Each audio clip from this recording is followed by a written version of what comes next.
That's us saving to the cloud. Actually, we've had hailstones today. How's the weather been with you, Tom?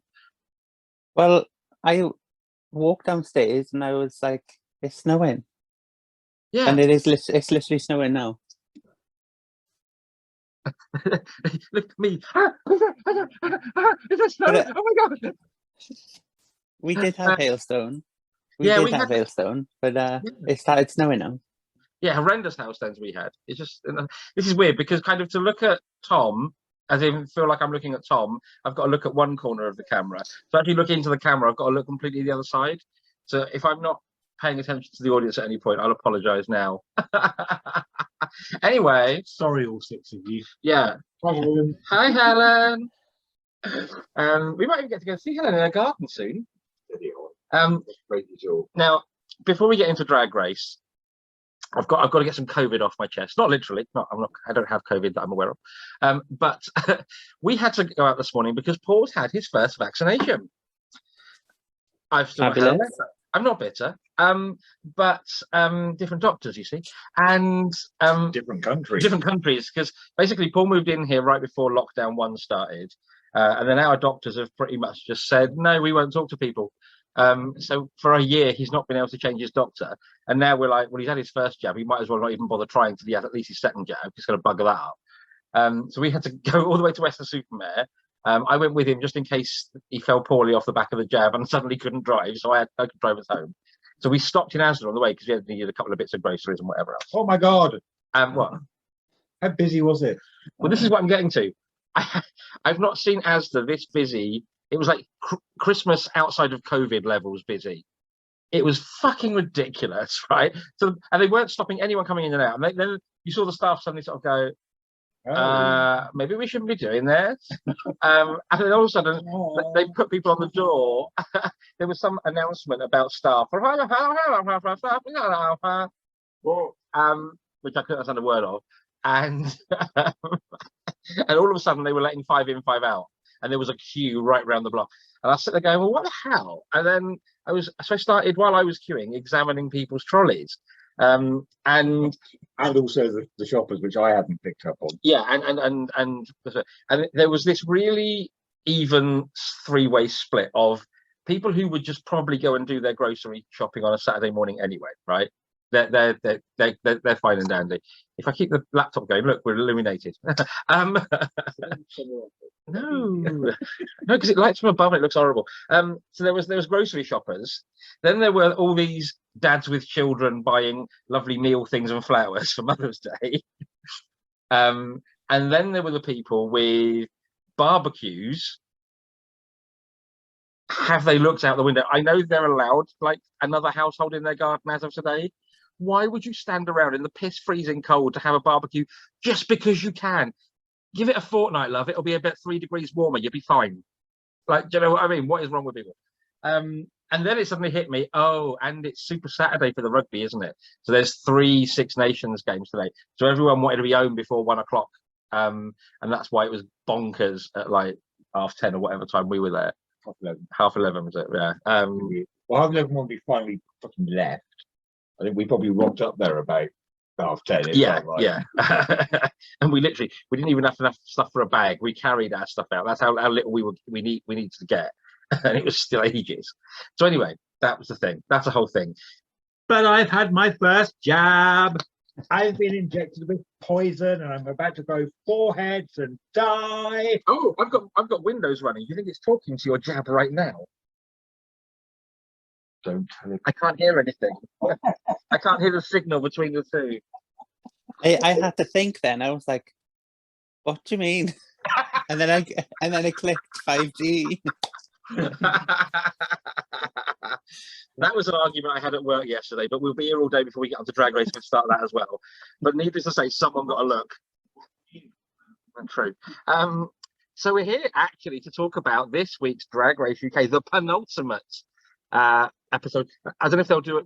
Are they doing a recap next week, or genuinely are we getting a final? Do we know? I think it's a final. Yeah, I think it might be a final. Yeah, UK is not really popular enough yet to warrant recaps, is it? Plus, they probably kind of covered off with the whole Queens in lockdown thing as well, I think. there is probably that. Too many episodes like that. Too many fillers. Yeah, that makes sense. Unlike the States version. Jesus Christ, when will that end? Well, my friend Christian came up with a really good theory on that, to be fair, which is they've just padded and padded and padded in the hope that they eventually get to a point where when the final comes in 2027, they can have a live final.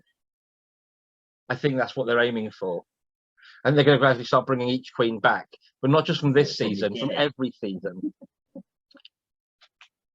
You watch. I'm trying to think of like a really early queen. Akasha will be back. Mark my words. Honestly, I just given up with US at this point. It's getting a little bit boring, not gonna lie. Yeah, it is. It's just going on a bit. I mean, I got to admit, if it wasn't for Simone this week, I would have probably just fallen asleep. Maybe that's all we need to say about US. That's this week's US done. Oh, okay. There's things he wants to say. Actually, yeah, there are things I told him to say as well, to be fair. And there was also a couple of things I said, we should ask Tom about this. So Tom hasn't seen it yet, just for the people watching. No spoilers. No spoilers. No spoilers. So we're gonna wait for Tom to catch up. So you might have a little bit of a delay because Tom's as busy as we are. So Anyway, UK, which is what we're here to talk about. 20 minutes in. No, I don't know. It's not a clock running. It's about 40 minutes in, I think. And like last week, we get to the end of our video, we go, we've not been an hour, and it was an hour and 15 at that point. So what do we know? Lots, just not necessarily all about Drag Race, and sometimes all in the same video. I know. Well, there you go. So this week's was Panto Dame. Well, you can imagine. Wow. You can imagine, boys and girls, can't you, how excited we were when they started being a Panto Dame. I was in my element, obviously. And it was funny because I messaged Tom while I was watching it, because I don't know if Tom's watched it, if he's feeling at the same point as me or whatever. So I was kind of a bit careful what to say. So I kind of sent messages like Drag Race and 3 dots. so that I don't give anything away. And then as soon as you say that, I know I have to watch it because I know something's happened in it that is going to excite me. There's obviously a thing. And then afterwards we had a conversation of we both would really like something like Lawrence's costume for our pantos. Which let's talk. I mean, Lawrence is up first on my list of 4 people, and I've just written sewing theme because that's all I needed to write, because I can instantly picture every detail. And to me, I mean, I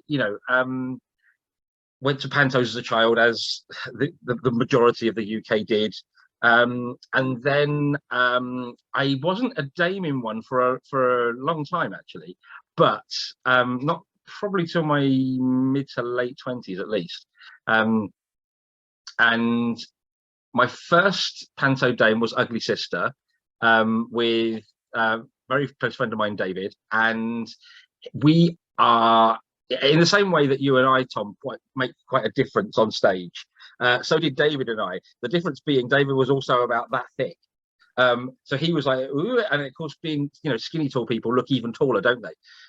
So David, I think, is something like 6'4", and I'm 5'6", or I was then. I've shrunk a bit already, believe it or not. But so we made quite a fun combination on stage to look at, and he was absolute traditional panto dame. So his mum had made him this gorgeous outfit with ridiculous hats. Sorry, his mum made him a what outfit? Ridiculous. No. Gorgeous. Yes. What? You know how you say gorgeous. That's it. Gorgeous. And it was all lame, but it was then had enormous hoop. I mean, like seriously, we got 3 people on this hoop just trying to find out how big it was and test it out. So that's not really true. Not that kind of story. It was me and 2 girls. This is getting worse. But anyway, just because we were like, we get people under there, should we try? And so we crawled under. And we started like a little tent with David's legs. David goes, do you mind? No. the lame was it was basically a lame rainbow around the hoop. I mean, Yvonne, she was it was a running joke between all of us that hung out together. We all went to college together, these particular crowd of people. And it was always a running joke that if you needed something run up, if you need a costume, if you're short or something and it's literally last minute, ask Yvonne, because Yvonne would basically be making dinner with one hand and just sewing you a costume with her feet because she was that talented. It just became like a whole thing between us. But she made, and it was a brilliant, perfect panto dame. You could stick it on someone like Paul O'Grady and stick it in the West End and it would still look right. And then I had to cobble together shit out of a charity shop. So I ended up looking like some weird Liza Minnelli glamour puss. So I had jet black little pussycat wig, and I had a crushed velvet jacket that barely did up sort of over my padded bra, mini skirt to match, and it was all like encrusted with what looked like little diamantes. It was actually tiny little blobs of glitter with like a glitter pen. So it looked like a starry night. I had Supergirl tights and just over the knee boots with like a 3 or 4 inch heel on them. The best thing is you can't even see this. He's actually doing the just over the knee hand gestures at the moment. Of course, He's actually got them on. He's actually got these boots on. I wish I had. I wish I still had those boots. I wish I'd still get into those any of those outfits. I mean, I was half the person. We basically, our friend Leanna got us this gig, and it was Cinderella, so we were sisters. We had panto, proper looking dame, and this semi-glamorous, obviously.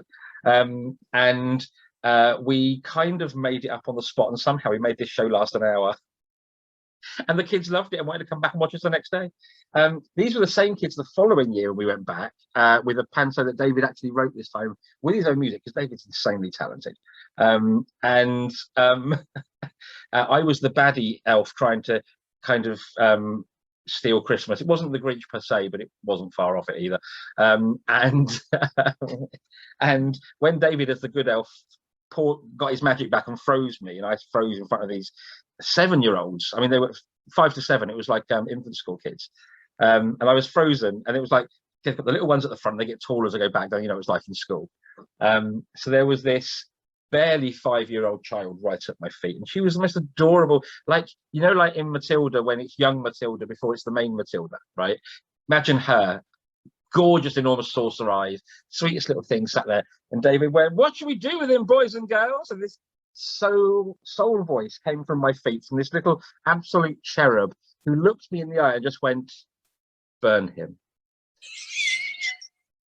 I've never been so terrified of a child in all my life. I just felt all the colour drain from my face, and I just kind of turned my eyes to David and just to go, "Get me the fuck out of here. This child's going to produce a knife. We're in Stevenage. This isn't going to end well." So yeah, so I know Panto Dame. She grew up to be a Karen. I bet she did. I bet she did. However, this year is going to be, well, fingers crossed it goes ahead. But this year is going to be my first year as a dame. That's if I get the role. Is it really? I thought you'd done it before. Oh no, because Dennis did it before me, didn't he? And Jeff. And yeah, I've never been a dame before. Oh, you aced it. I've done drag, obviously. Yeah. But it's just my drag is very comedy anyway. So yeah. Honestly, you'll be fine. You'll be absolutely fine. Apart from anything else, the great thing is, this is going to sound really big-headed, but the fact that you've got me on stage with you, so we're there to work off each other. Your first time, fuck off. Your first time doing drag on your own, doing dame on your own. The first show, I'm not going to lie, is terrifying, right? Because so much rests on you, and you're really the one that reacts with the audience. I mean, everyone talks to the audience. You're the one that, you and Buttons, if it's like Cinderella or that equivalent character, are the ones that react with the audience. So, you know, you will use what they give you and vice versa, sort of thing. So yeah, the very first time I did Dame on my own, genuinely, I was terrified on show 1, but it's so much fun. By show 2, you that's gone and you love it, you know. Sisters, the brilliant thing about doing Sisters is there's just so much you can do you can do with each other. Like there's so much ridiculousness. I mean, I don't think a day goes by where I don't have another thought of, oh my god, we could do that, it'd be hilarious. Do I remember any of them? No, they go out of my head. What will happen is we'll be in a situation and suddenly it'll all come back. He literally doesn't remember them the next day. No, I don't. The same day. Who you kidding? But it's so Dame is. I mean, and this is what, to try and bring it back on track. This is what I think was brilliant about Lawrence. Is it's the themed costumes that dames traditionally have. Now at the Savoy, we work on a very tight budget. We don't quite have that level of stuff all the time. We have some good shit. We have Jackie who makes amazing hats. We've got two brilliant girls who run up costumes. What we don't have is what Lawrence had, which is the sewing machine on the head, the waist, you know, the tape measure as the waist, the safety pins holding it together. There's always a theme. You know, if it's the chef, then you would have like a cake on the head and then perhaps different ingredients in the body. You know what I mean? So the dame's costume completely reflecting a theme, a character. I think for me, that was the most authentic thing, panto dame wise, we saw on that stage that night. And as much as I won't lie, and I know Lawrence has come under a lot of fire and stood up for herself, because I found out we have a mutual friend on Facebook, so I had a quick stalk on her profile. I'll point you in the right direction, Tom, because you've probably got the same mutual friend. So basically, don't tell me it's Bryn. It's probably Bryn, isn't it? it's not. It's usually Bryn. Bryn is friends with everyone. Bryn is friends with actual Jodie Whittaker. I don't know who does. Anyway, but it's not Bryn. It's someone a bit more Cardiff drag community. Their name may kind of relate to a sausage, but Oh, Tom looks confused. Okay, I'll tell you after. I can't tell my viewers. They'll all go stalking her. I know. What was I saying? Yeah. So to me, About defending himself. yeah. So I was a bit at Lawrence over the whole Ellie thing, because it wasn't a hen, you've done that to our friendship. It was a hen, you've pulled a trick that I didn't get to pull first. We're not fucking idiots, Lawrence. But at the same time, don't hate you for it. You know, you'd all play the game, as would any of us. But to me, Lawrence had the best panto dame costume there. It's only taken me a quarter of an hour to say that. What do you think, Tom? It's definitely the most. But the thing I love about panto dames is that their outfit reflects every scene. So depending on how many changes you've always got a different character for a different scene. Yeah. But with Lawrence, I can just imagine him being in a sewing room and he's walking with massive knitting needles or something. Yeah, and absolutely. It just goes with the vibe, and it is very, very, very pantomime dame. What is the thing? You could put that outfit in Cinderella for when she makes her first dress that gets shredded before the fairy godmother. Do you know what I mean? You could see that dress belonged to that scene. And again, she comes in with the comedy props, and there'd be business with sewing machine, and the dame would get in a pickle over something. You know what I mean? You could see how that all came out, and how it, like you say, it reflects the costumes. It reflects, when they go off to sea, the dame will then come in with some ridiculous sea outfit, or get locked in a cabin with a monkey. Just saying that could happen. But you know what I mean? It's personal experience. Yeah, I just think for me, it absolutely nailed everything a panto dame costume should be, because there was a thought through it. It had that weird shape to it as well, because most panto dames are. It's rare you get a skinny one, to be totally honest. You know, we're normally sort of bit dad bod, and that's, thinking of all the really good dames I've known, the only one I can think of who was a skinny hoe was Paul Laidlaw, and Paul Laidlaw is an amazing dame, to be fair. But when you think of, rest his soul, Colin Devereux, who I worked with for a couple of years, and I learned everything I learned about panto dames from Colin, who also, as a drag queen, was known as Dockyard Doris in the 90s, very well known in sort of the southeast of England. But do you know what I mean? Colin had I try to think. I would say in a 2-hour show, Colin probably had something like 14 or 15 costumes, because there was one bit, and they worked it into every show for no other reason than Colin had a Wonder Woman costume. So they always at some point worked in that he would turn into, literally, they'd summon Wonder Woman, he'd spin on in a cloud of smoke, stand there, they'd look at him, he'd look himself up and down and walk off. That was all that gag ever was in every panto. But Colin always did it in every panto, but it was a whole costume change, because I mean, that Wonder Woman's not an easy costume to get in and out of. I'm assuming it was always on under another frock, actually, thinking about it. But something you're familiar with.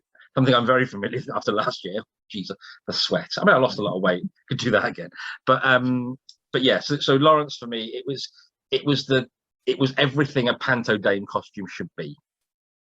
When he first came out, though, I thought, why has he got a mix in, like, one of those stand mixers on his head? A Kenwood chef. And I was like, He's and then making I started looking down, and I was like, oh, it's a sewing machine. Can you imagine, though, putting an actual sewing machine on your head? They weigh a ton. I think it was a toy one, obviously. It was cardboard or shit, wasn't it? Yeah, but it was. Actually, something occurred to me, like, Yeah, you didn't have a singer. an actual singer sat on it, like a proper old one that you pedal with your feet. You'd walk around like this. Frighten the cat. And then the next up was Tace. I love Tace, but I think she really misunderstood the brief. Look, Tace, love. Did you never go down the riverfront when you were a kid? You never been down the dolmen, right? Because that was the fairy, and the fairy is never the dame. Panto dame, not panto generally. I mean, it was gorgeous, and it was very Kylie Showgirl 2005. But it just wasn't the dame at all. Like, if she came out and it was like she'd done it like an old fairy with like the rosy cheeks and stuff, and then she had like a really big flumpy dress, then I feel like, oh yeah, that's Yeah. It's the fairy godmother. Yeah, absolutely. Yeah.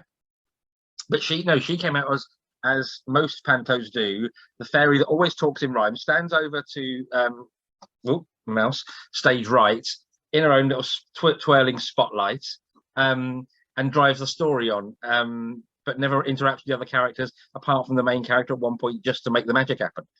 You know, that's the fairy's general role in panto. They just stand in that bit over there. So it's like, oh, glitter, yay.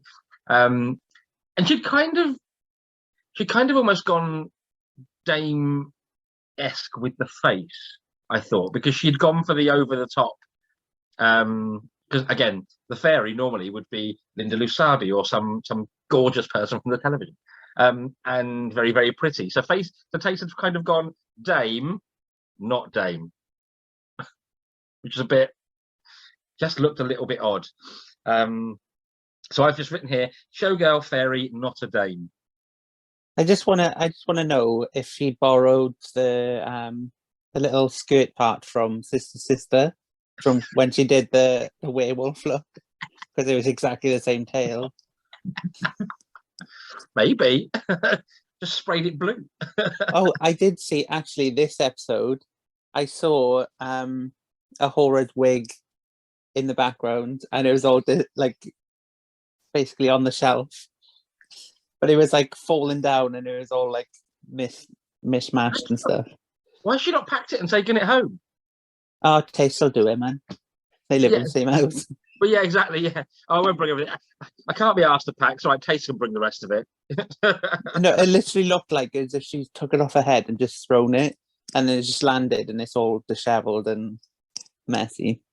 Maybe that's what happened. Maybe after the very, very staged bit, you know, in America, they stand there with their little RuPaul maquette, don't they? And do the whole, oh well, you know, it was obviously my time. I've no regrets. I've loved my time here. I've got 13 new sisters. They went cut. She went, fuck's sake. Have you seen the Attitude interview with her? No. Well, they've cut out a major part in when she left. Oh. Left the main stage, because she was meant to do which one of you took the shit in the toilet and discussed then. Yeah. But Ahura came back on, said that, and then walked back off, and it was a whole interaction between Lawrence and Ahura. But yeah, it was She did the totally. Get one of yous. Yeah, it was totally cut out as well, and I thought it would be hilarious because obviously Lawrence is like proper Scottish. So Well, the thing is, that's like in the UK, and I probably only in the UK in reality. That's proper cultural legend, because everywhere I go, if you just go, it was fucking one of yous, everyone knows exactly what YouTube video you're on about straight away, right? We all know that. So do you think possibly the production team didn't know it and I didn't really get the reference and cut possibly. it? Or I don't know. Yeah, weird. It wouldn't be the first time they've overlooked pretty British. Well, as we commented a couple of weeks ago. But yeah, I wonder why. Yeah, that's the only reason I can think of. Again, unless it was a BBC thing of we don't wish to be associated with some woman and shit, you know. But if you have got a chance, go look. I think she did 5 interviews with different magazines and stuff. If you go watch them, then she explains what happened in the episode and why she was so angry and everything in between. Okay, interesting. I'll dig that out. That sounds good. She also reveals that the running order wasn't the actual running order. So yeah, just research and Google. Okay, so what on the comedy challenge? Mm-hmm.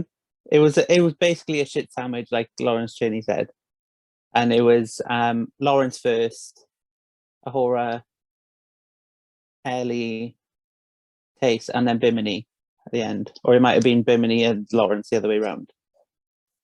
But makes me feel like the producers have sort of flipped it and made it negative. Because don't you see Ellie discuss the order though? She tells them the order. So did they change it, or have they literally edited what she says to suit the order they want? They told them the running order first, basically before Ellie Diamond came out with hers, which Ellie Diamond discussed with all the girls and was like, "This is what I think would be good." And then I think the producers said, "No, we need to cause drama. Let's change it up a bit." And then that's where it ended up. Well, this is what we said about this week's US one. Is it they clearly we can't say any more about that. You've not seen it, Tom, but you will see there is something about.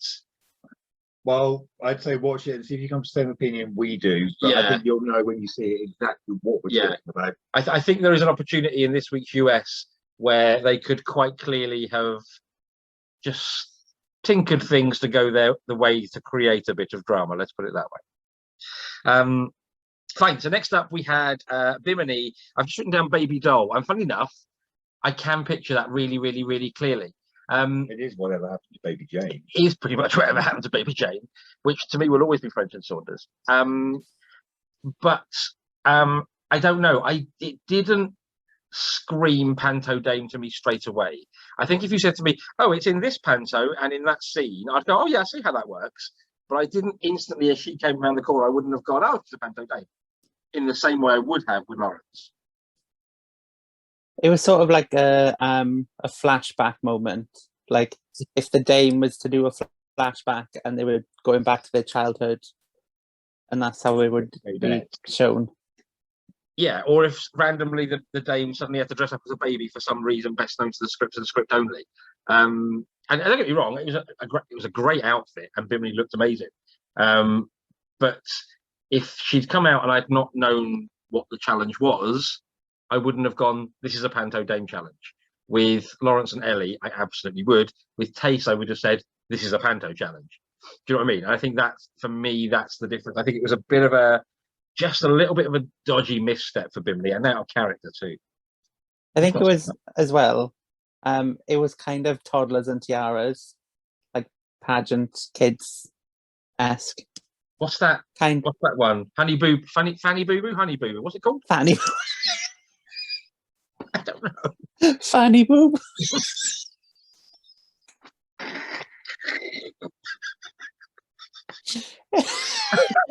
Oh God! No, it's Honey Boo Boo. There we are. That'll be the one. It reminded me of Lemon's look on Canada's Drag Race. Obviously, I know you haven't seen it. You don't. But she did a look, and it was like babies on the something to do with like kids or Yeah. you know. But she came out, and it was like this toddlers and tiara, like the like I don't know what you call it. It's like it just looks like a baby's dress, where it's just the straps and the. But it was pretty much identical, but Lemon's was yellow, Bimini's was white. Yeah. Okay. Very Shirley Temple. Yeah. Shirley Temple is good. It's the frilly The good ship lollipop. Yeah. And then lastly, there was Ellie Diamond, who came out in that kind of royal outfit, which Like the Queen of Hearts. like it was what's that? Yeah, Queen of Hearts. What's that stuff called? The white with the black dots. Ermine? Is that what it's called? What, as in like the royal robe? Yeah, it's Ermine. That's Ermine. Ermine. I'm now thinking of Ermintrude. It is Ermine. Which is a Ermine. Right. Okay. So that Ermine. So basically, I got that straight away. So I got again. It talking about what we were saying earlier about having a theme. Now, Ellie to me had come out. This was very much a walk down costume, wasn't it? Really. This is the end when the Dame's son, as you know, it's when Widow Twanky finally gets Aladdin married off to Princess Jasmine. Yada yada yada. So she's now royalty.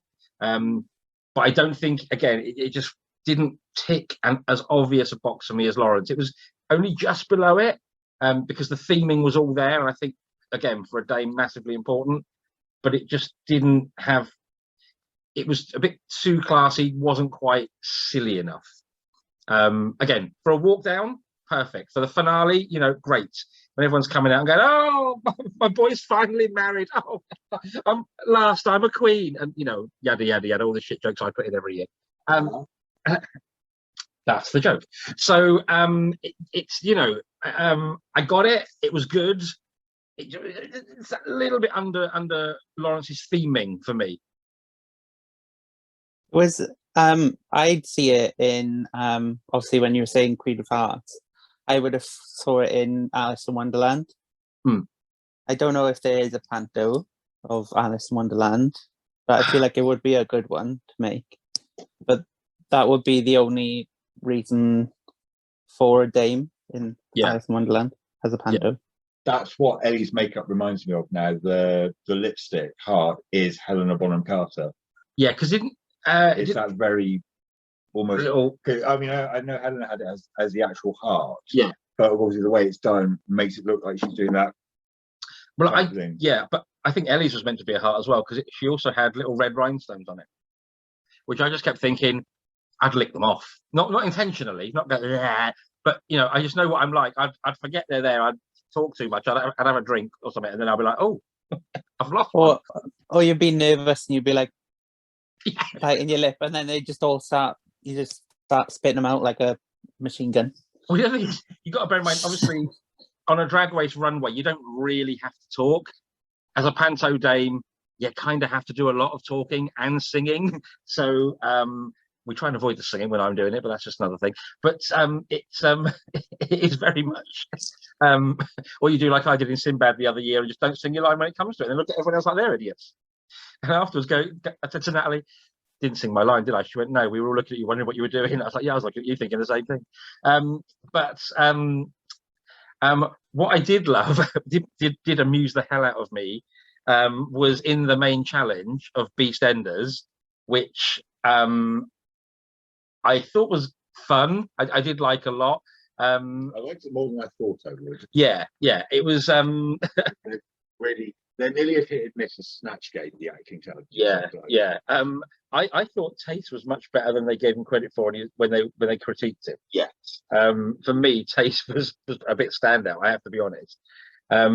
And what I always find interesting with these acting challenges is how much is in the final episode when you watch it and they're all on the main stage allegedly watching it together, that wasn't any part of the process that you saw during the main body of the episode. It's like you see them work on the scene that, you know, like for Lawrence, it was the line he kept cocking up or whatever. And I think Ellie's quite right. If the person giving you your cues fucks up, it throws you well off. So for Lawrence to then sit down in the Untucked and go, no, don't blame me for your miscomings. No, Lawrence, because if you'd got your line right, Ellie would never have had a problem. Let's be very clear about that as well. I've been that person on both sides of the fence. I've been the person that completely loses their lines and throws everyone else, and I know how shit that feels. But I've also been the person thrown by someone else, and then you just get angry at two people because you're angry at yourself for not knowing it better, so that you could have just covered for them, and then you're angry at them for throwing you. So I've been there on all sides of that, and not cool to blame the other person when it really is your fault. But I just thought once you saw the whole thing put together, there was a lot more Taste and Bimini than you realised in watching the main episode, like. But I thought it came across quite well. But I love the fact that they hung everything on basically on the one joke of the "You're not my mother, yes I am," which again, Natalie and I got into Sinbad, which was brilliant. It came up by accident on like the third show, and it stayed till the end of the run. So that just tickled me that, that they got that in the same time as the panto challenge, and the only time I've ever seen that line on stage was in a panto. It was all a bit Twilight Zone. But yeah, I thought BeastEnders. It is a shame they didn't go and film in the actual set, though, isn't it? Like we were saying last week. I think that would have been great. Anyone? It would have been funny if they came out in like, or it would be like in typical Dame fashion, like, and said a line or something along the lines. Obviously, it'll take away from BeastEnders, but yeah. It's a bunch of drag queens, though. I don't think you can go too far, can you? So that's our main look at the episode. Unless you've got anything you want to add, or Tom, you sorted? Anything that we missed?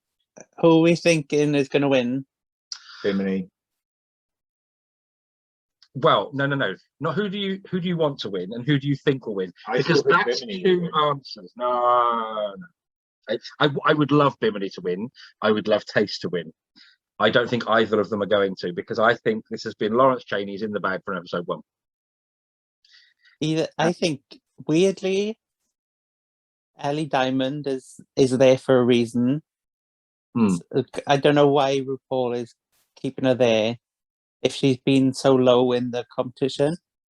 Well, it's funny. I mean, because, you know, we ended last week's episode with you saying maybe Ellie will surprise us. We all wet ourselves laughing. And Ellie has surprised us. She's gone to the final. Well, no, I take issue with that. Ellie hasn't surprised us any more than Ru surprised us by pulling a last minute. Because Ellie should have gone home this episode. And Ellie would have gone home this episode if they hadn't done the whole usual, no, we're going to have 4 queens in the final, so was it Taste, Shantae, you stay, and then Ellie, Shantae, you stay as well, surprising literally no one ever. But yeah, I mean I don't think you're necessarily wrong in terms of the whole, like Tom was saying, that Ellie does seem to be there for a reason. But I would still stand by, yes, I want Bimini to win, and I still actually think Bimini will win, because I think Bimini kind of, I put it on a Facebook post that for me, Bimini captures perfectly the whole gamut of what it is to be queer. Not just gay or lesbian or trans or non-binary or drag or something other, because I think Bimini takes a lot of different elements from the queer spectrum. So Bimini identifies as non-binary, clearly loves to fuck with gender concepts, all that sort of stuff, is amazing at what they do, like those little, because it gets picked up on the judges' comments, I think near enough every week. It's the little touches that Bimini puts into everything, like with BeastEnders, that she was basically doing the porn pose as she's doing the scrubbing. Being a scrubber. Yeah, doesn't have to, but the way she kept in character during the daytime television challenge a few weeks back, where she was literally holding her script upside down, and like she says, no, that was a deliberate choice to do that. Yeah. There's a lot of polish there. I think she is absolutely someone that deserves to be a winner, and I could see being a winner. And she's the only person with 4 badges, is that right? Yes. Yeah. Because lots got through. Yeah. Don't get me wrong, don't disagree with anything you said there. Just my gut feeling and history of Rue's decisions, having watched especially having watched seasons through twice now as I rewatched them with you, just my gut feeling all along is, if you feel all the way through the competition Rue is leaning towards someone, they generally win. And I have felt all the way through this that Rue's just got this soft spot or an affinity to Lawrence Cheney, and that's it. It's purely that. It's purely a gut feeling, but just based on, I guess, on experience. Yeah, interesting you say there, Tom, about Ellie's there for a reason. I hadn't really thought of it in that way. What do you think that reason might be? I don't know, actually. No, yeah, absolutely. I did, obviously, I love them all. They're like, I just think they deserve to be there, all of them. But I saw the double save come in just because of how much I know Rue likes Ellie and how fit, because RuPaul loves makeup and Ellie always comes out with like the best face on the stage at any given point. Yeah. So obviously it's something to do with that, and she's very talented anyway. So I don't know. So where are you putting your money on a winner, Tom? Lawrence, Cheney. Yeah. Okay, here's the thing, right? I think same as US Drag Race last year, any of the finalists are a deserving winner, 100%. Whoever that crown goes to, I wouldn't be like, oh, really? I wouldn't feel that way over any of them, because I think they've all got enormous strengths and weaknesses in places too. And I could see any of them sort of deserving it, absolutely 100%. I think I'm torn as a favourite, say, between Bimini and Tace for different reasons. The Bimini stuff is all the stuff Paul touched on. Tace is just because Tace is insanely talented and such a character. I don't think a week goes by where I don't come away just feeling entertained at just having watched Tace somewhere along the line, be it something in the interview, something she said in the workroom, whatever it is. Every day is fun when Tace is in your life. That's the feeling I get, right? But I just think past form, it's going to be Lawrence. One we'll thing find out next week.